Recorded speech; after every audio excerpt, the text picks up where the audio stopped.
Hello everyone. If you like what I'm doing here, please consider subscribing, liking, and commenting.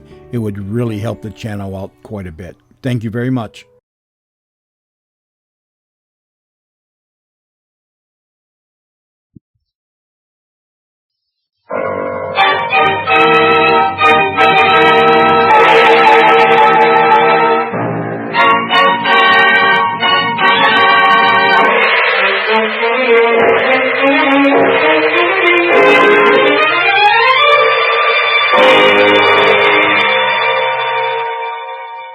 Presenting Orson Welles as The Third Man.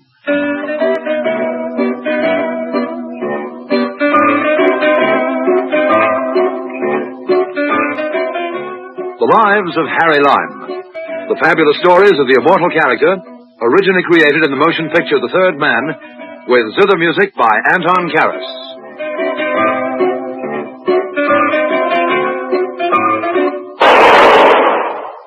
That was the shot that killed Harry Lime. He died in a sewer beneath Vienna. As those of you know who saw the movie The Third Man. Yes, that was the end of Harry Lime. But it was not the beginning. No. He had many lives. And I can tell you about all of them. How? Because my name is Harry Lime.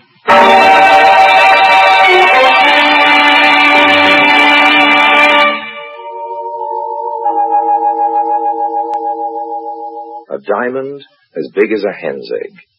Change that to a duck's egg. And I held it right here in my hand. Not that I had any idea of keeping it, you understand. I was merely recovering it to return it to its rightful owner. Do I hear hollow laughter? All right. You don't have to take my word for it. Ask Scotland Yard. Get them to show you the files. What do you think I am? A crook?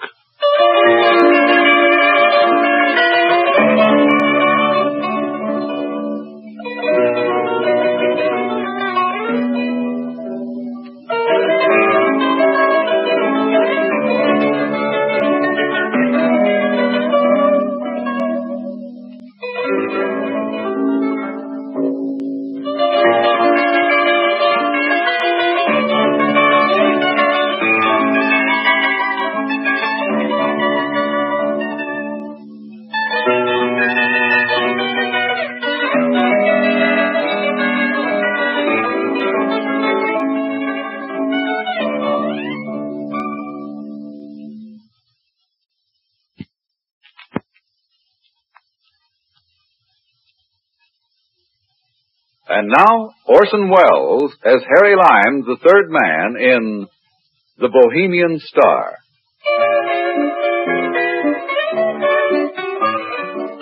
London, 1938. One of those quaint old English pubs, you know, with cubicles around the walls. Seated together, a boy and a girl. Not hard to look at either, the girl. Peaches and cream, that wonderful English type. In the next cubicle, a handsome, distinguished-looking American, Harry Lime. Me. Not eavesdropping, of course, just interested. In a casual sort of way. You mean to say you have to work? Yes. But you promised to take me to the picture. I'm sorry, dear. I didn't know this was going to turn up. Look, Terry, if it's just that you're broke as usual and can't afford a cinema, let's walk in Hyde Park or feed the pigeons in Trafalgar Square or something. There's no need to spoil our evening altogether. No, it's not that, Pat. Honestly, I have got a job. The news editor wished it on me just as I was leaving. What do you have to do? It's an interview. Some South American Johnny called Senor Alvarez. I've got an appointment with him at the Hotel Splendid at 8:30. What is it you have to see him about? Well, ever heard of Bocanovia? One of those little Balkan states. That's right. Well, 3 years ago, there was a revolution, and the monarchy was deposed, and what's ironically known as a People's Republic took its place. On the last plane out, some of the royal family escaped to London with the crown jewels, and they've been here in the safe deposit ever since. What, the royal family? Oh, fathead, no, the jewels. Incidentally, the pièce de résistance, as they say, is the Bohemian Star. Oh, I thought that was an opera. Look, the Bohemian Star is the centerpiece of the scepter. A huge single diamond, almost as big as the Cullinan. Makes my engagement ring look a bit silly, doesn't it? I always had a suspicion you were getting me on the cheap. Well, I like cheap. Why, that cost me a week's salary at Hatton Garden. You better demand an increase at once, darling. Anyway, what does Senor What's-His-Name fit into all this? Senor Alvarez is a leading jeweler of Buenos Aires. It seems the National Museum of the Argentine wants a replica of the Bohemian crown jewels for an exhibition of some sort. So the Senor's been sent to take photographs, sketches, measurements and so on. When he gets home, he'll reproduce the whole collection in paste. Well, it sounds awfully dull to me. And for that, I have to miss Don Amici. Well, who cares about him? I have to miss Betty Grable. There's no justice in the world. Can't you get out of it somehow? No, I'm sorry, darling. Not a chance.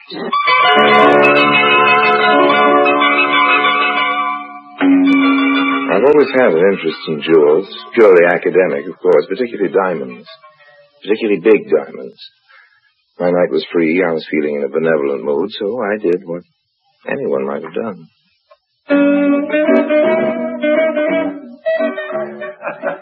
Excuse me. I hope you'll forgive my rudeness, but I couldn't help overhearing your conversation. I thought maybe I could help you out if you'd let me. Oh?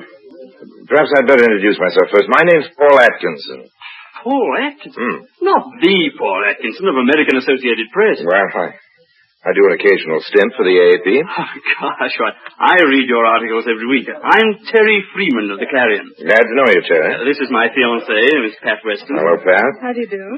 Won't you sit down? Oh, thanks. This interview you have to do is sort of spoiling your evening together. I understand. Oh, just one of those things, There's nothing we can do about it, I'm afraid. When do you have to turn your copy in? 10 o'clock tomorrow morning. 10? I'll do better than that. I'll deliver it personally to you at 9 on the dot. Guaranteed. Oh, I don't follow it. Well, you two kids go off to your movie. I'll interview this guy, Alvarez, and write your story for you. Yes, but... Why should you do a thing like that? Well, why not? I haven't any girlfriends to take out. Pretty poor newspaper man who won't help a colleague when the chance turns up. No, it's kind of you, but I couldn't dream of imposing on you like that, Mr. Atkinson. Well, for the record, my friends call me Paul. Oh. I assure you it's no imposition. Of course, if you're scared, I won't turn in a story up to standard. Oh, gosh, look, it's not that. Why, you couldn't write a bad story if you tried, but look, what would my editor say if he found out? Who was going to tell him? You, or me, or Pat here? Of course, there's another way out. Oh, what's that? You go off to your interview, and I'll take Pat to the movies. Thanks. I wouldn't trust even a newspaper man as far as that. Okay, then. The Splendide, then. 8:30? Yes? Look, forget it, Terry, old man. I'm not doing you a good turn. You're doing one for me.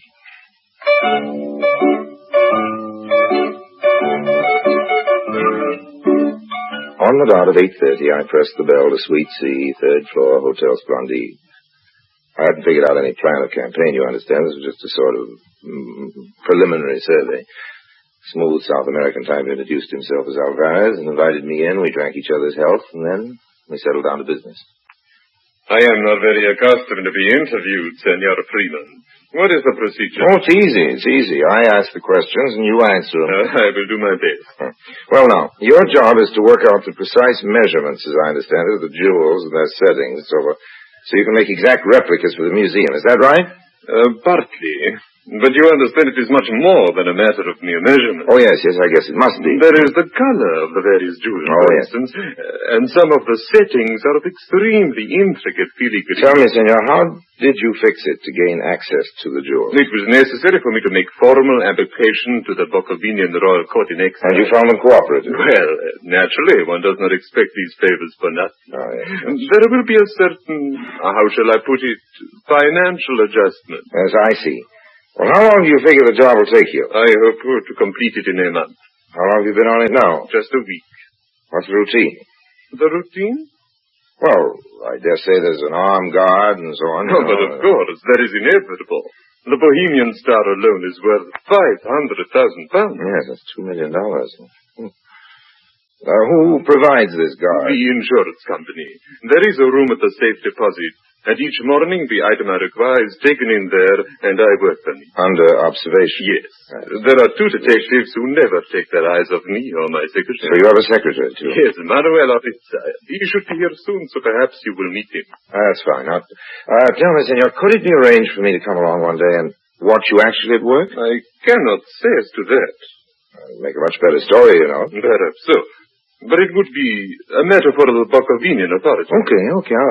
I'll put in an application tomorrow. Will you support it? Naturally. Fine, that's settled then. And now I guess... that must be my secretary now.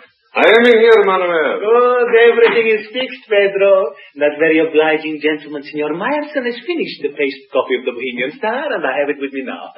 Regard this, my friend. It is not perfect. Manuel. Tomorrow, when the right moment comes, I will distract the attention of the detectives, and you will remove the real jewel and slip this one in its place. Manuel, we have company.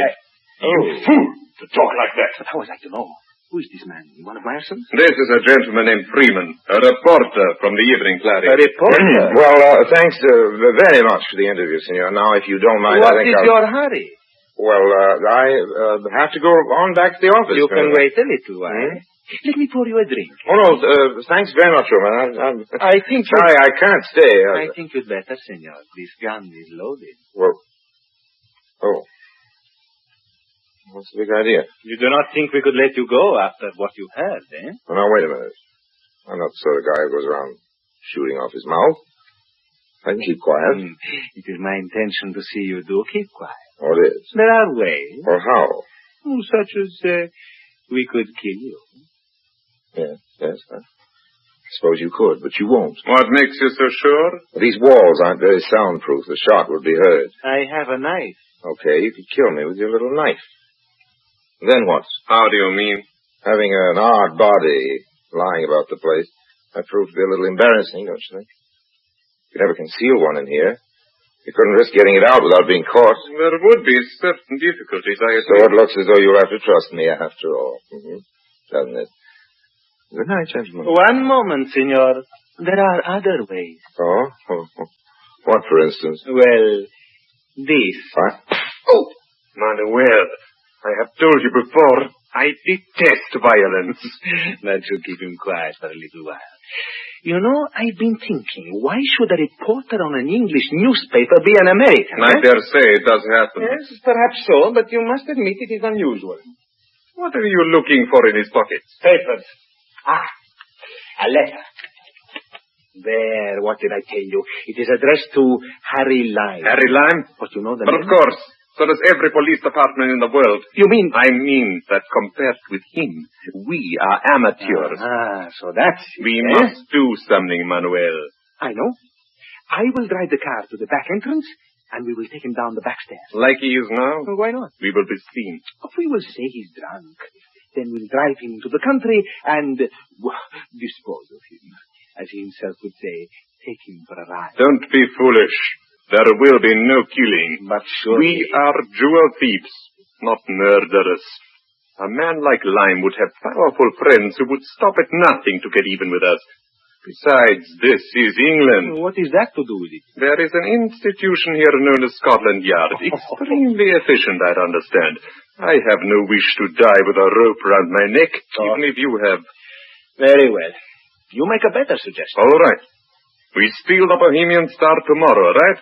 Right. Tomorrow evening we catch a plane, and next morning we are in New York, where we have many good friends who will look after us, right? Right. And then it is quite simple.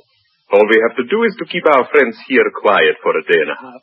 And after that it will not matter how much he talks. Yes, and how are we going to do that? That is up to Senor Meyerson. He must find us a quiet place somewhere, and a reliable man to see that Senor Lime does not escape till we are clear. I will telephone him now. Aha. You are waking up, senor. We are going to take a little journey soon, but I do not think it wise you should appear in public like this. Do you? That's better. Pleasant dreams, senor.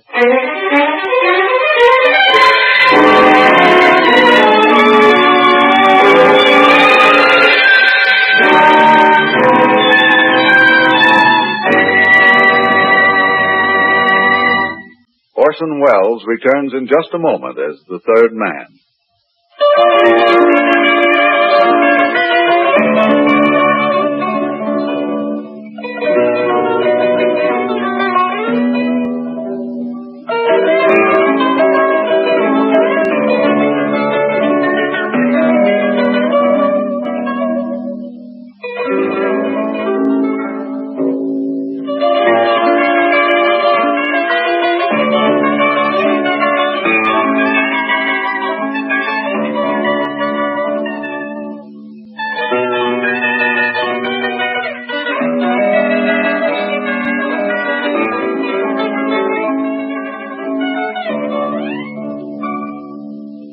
Now, Orson Welles as the third man continues with The Bohemian Star.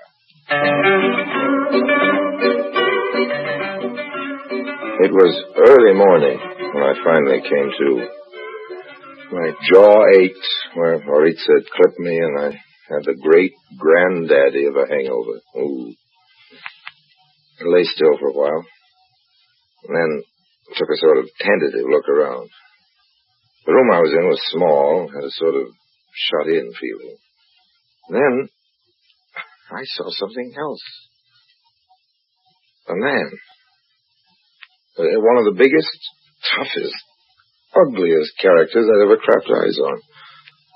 Though, in a way, he looked sort of nice ugly, if you know what I mean. Not the mean type. He stood up when he realized I was awake, and as soon as he spoke, I knew I was right about it. What's it, chum? Have a good sleep? Well, you ought to know. Been slumbering like an innocent babe, you have. Here, how's you feel? Well, like something the cat dragged in. There wouldn't be any coffee on that stove, would there? No. I can fix you up with a nice cup of tea. The kettle will be boiling in a minute. Oh, that's fine. Say, what's your name? Charlie. Mine's Harry. Pleased to meet you, Harry, I'm sure. Charlie, old man, where are we? That'd be telling. How'd I get here? Sorry, chum. I ain't allowed to give no information. Strict instructions. Understand. How's that tea coming along? Won't be off a tick now.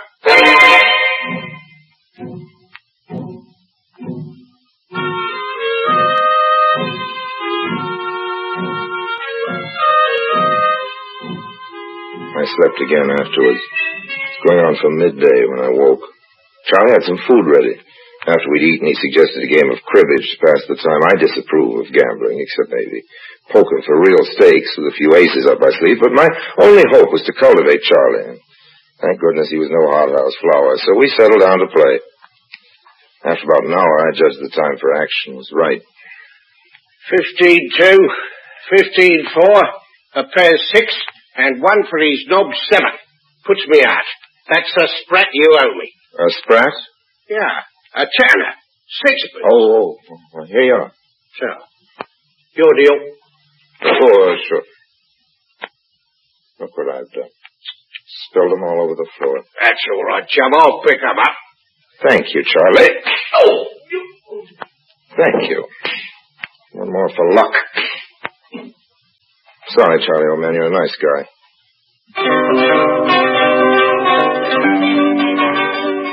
I tore up a sheet and bound and gagged Charlie. He had some keys in the pocket. I let myself out. I guess I'd been right. I was somewhere in the East End. I walked till I found a main road and then called a cab.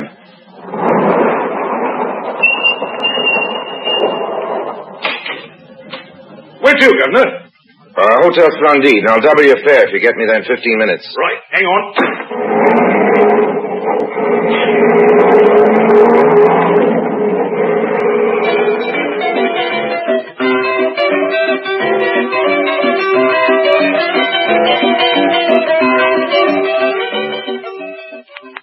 There was only one way to tackle this job, the bold approach.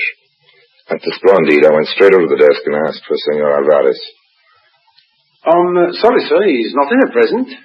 Well, how about his secretary? Well, he's not in either, sir. They haven't checked out, have they? They're still staying here. They leave by plane for New York this evening, I understand, sir. Is there any message? No, thanks. That's okay.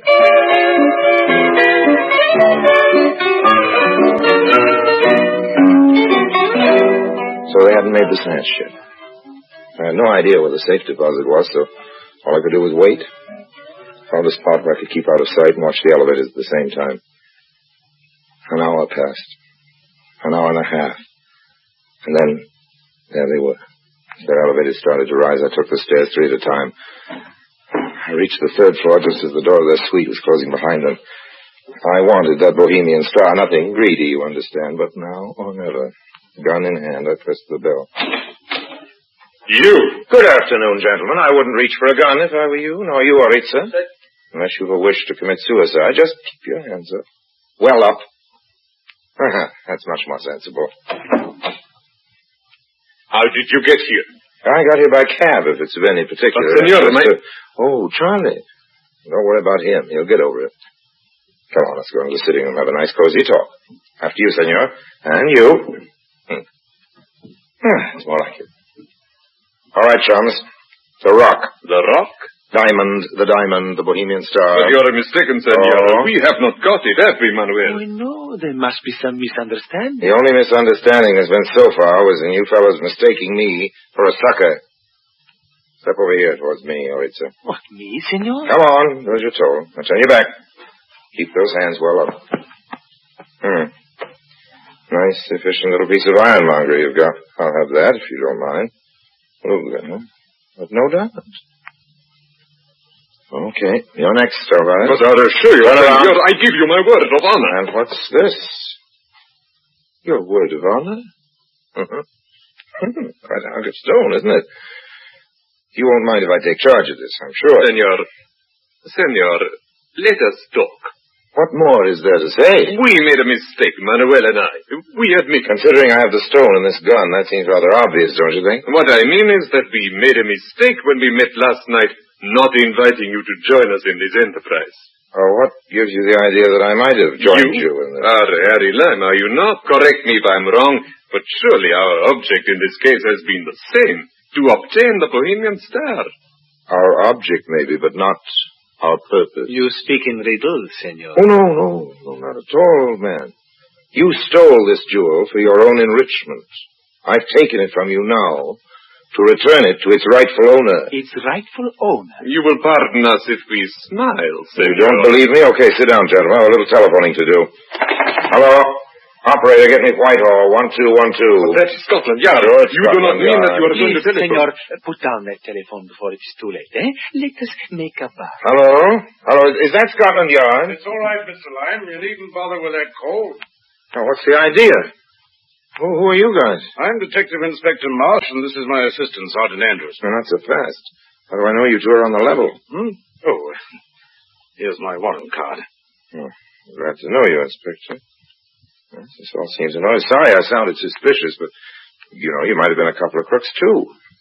Of course, the point hadn't occurred to me. This is an outrage. You have made a great mistake, senor. Well, we'll trash that out of the yard later. Take him away, Sergeant. Yes, sir.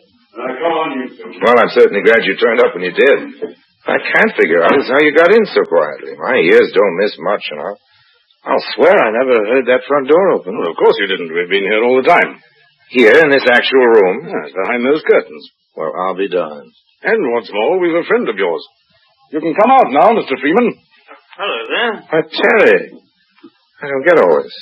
Oh, it's all quite simply explained.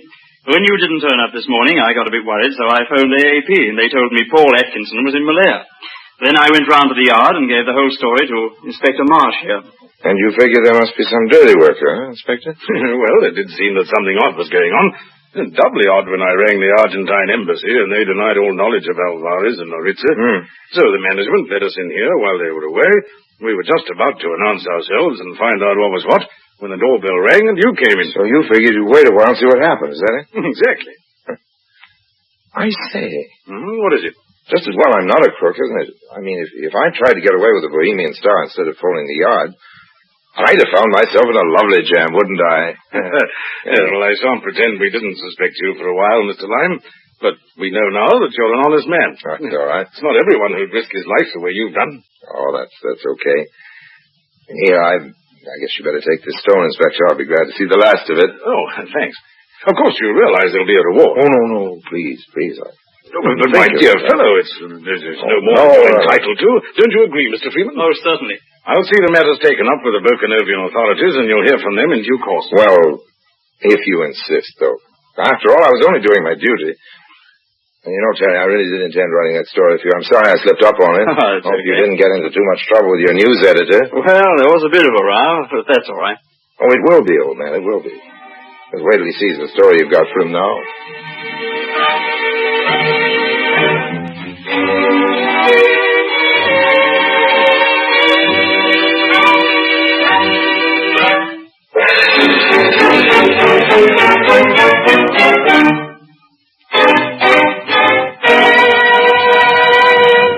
Harry Lime returns in just a moment.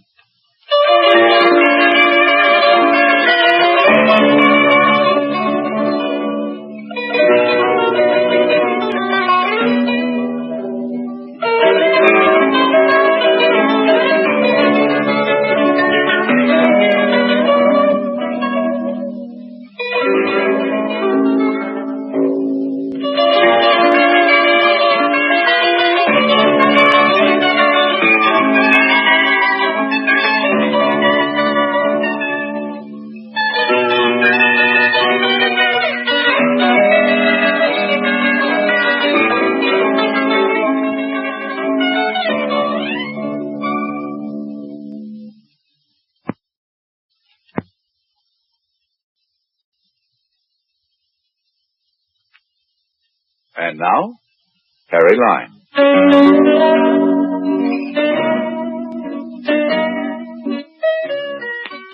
Right here, maybe I'd better hand in a little explanation. You're wondering what particular stroke of luck or lunacy led your old friend Harry to settle for just the reward, not to try for the diamond itself, at least while the going was good. Well, first of all, it was a very tidy little reward, and secondly, when I first came into that room, I just happened to notice the tip of what was unmistakably the shoe of a policeman sticking out of the curtains. Now, you may think that knowing I wasn't alone with a couple of crooks, that the realization that Scotland Yard was tuned in on our conversation had something to do with my decision to, shall we say, play it straight. That's what you may think. In fact, you'd be silly not to.